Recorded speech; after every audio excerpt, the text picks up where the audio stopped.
तो student review exercise 3 है, यानी चैप्टर नंबर 3 डिफरेंशिएशन के हम एमसीक्यूज अब सॉल्व करेंगे। तो इसका पहला एमसीक्यू है, इफ़ एफ ऑफ टी, आपके फंक्शन गिवन है, हमें उसकी एफ ऑफ -3 पे वैल्यू बतानी है। यानी हमारे पास जो है एफ ऑफ टी गिवन है equal to 2t² plus 3t plus 2 given है।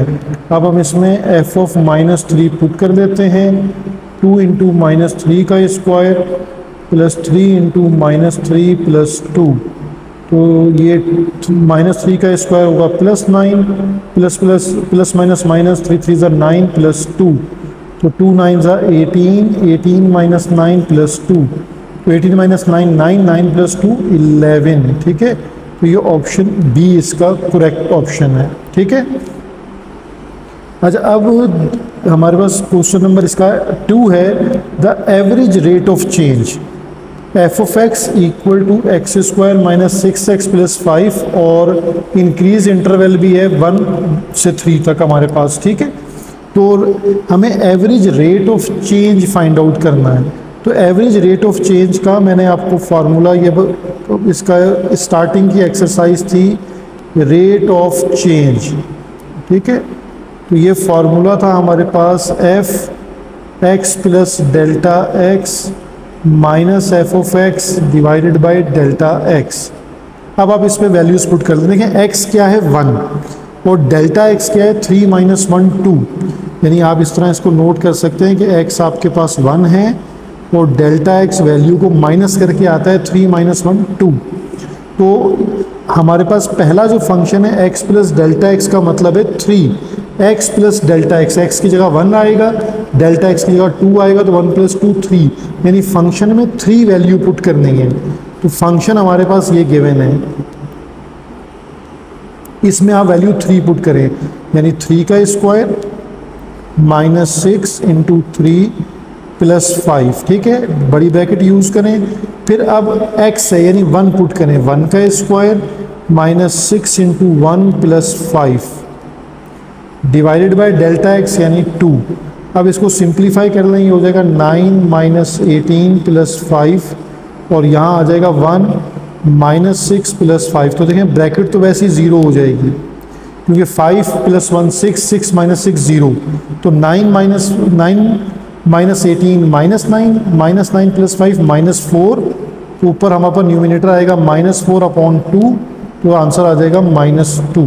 तो डी इसका करेक्ट ऑप्शन हो जाएगा। ठीक है, अब हमें बताना है एफ प्राइम ऑफ एक्स का फार्मूला क्या होता है।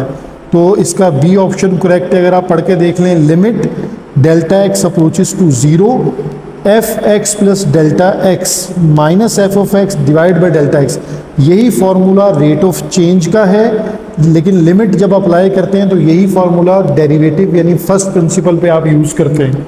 ठीक है, अब हमारे पास इसका क्वेश्चन नंबर 4 है, हमें डेरिवेटिव देखें एफ प्राइम ऑफ 3 की वैल्यू बतानी है। इसका मतलब है पहले मुझे डिफ्रेंशिएट करना है, तो अब मुझे डिफ्रेंशिएट थोड़ा डायरेक्ट करना है अपने फंक्शन को, तो मैं इसको डिफ्रेंशिएट करता हूँ एफ प्राइम ऑफ टी। देखें 2 एज इट इज़, t³ का डिफ्रेंशिएट हो जाएगा 3t², और t² का डिफ्रेंशिएट हो जाएगा 2t, और कांस्टेंट का डिफ्रेंशिएट हो जाएगा 0, तो ये आ जाएगा 6t² माइनस 6t।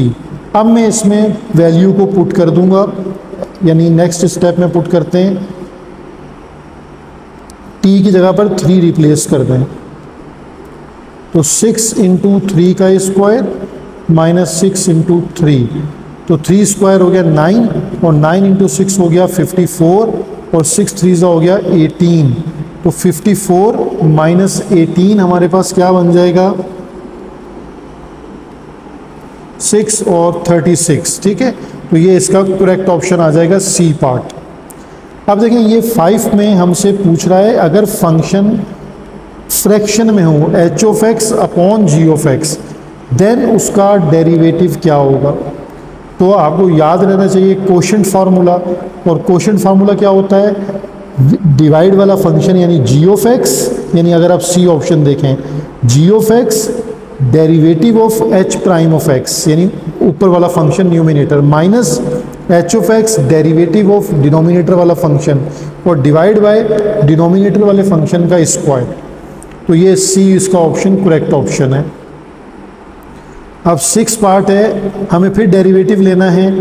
तो h of t equal to, हमें इसको सिर्फ पावर में लिख रहा हूँ, टी की पावर 3, और अगर अंडर रूट को ख़त्म कर लें तो 1/2, तो ये हो जाएगा टी की पावर 3/2। अब हम इसके डिफ्रेंशिएट लेते हैं विद रिस्पेक्ट टू टी। तो h prime of t equal to, सबसे पहले पावर आएगी और पावर में से एक कम कर दें, 3/2 -1, तो 3/2 एज इट इज़, और ये हो जाएगा 3/2 -1 1/2, और इस पर दोबारा अंडर रूट लगा दें। ठीक है, अब मैच कर लें ऑप्शन, 3/2 √t, ऑप्शन ए इसका करेक्ट ऑप्शन है।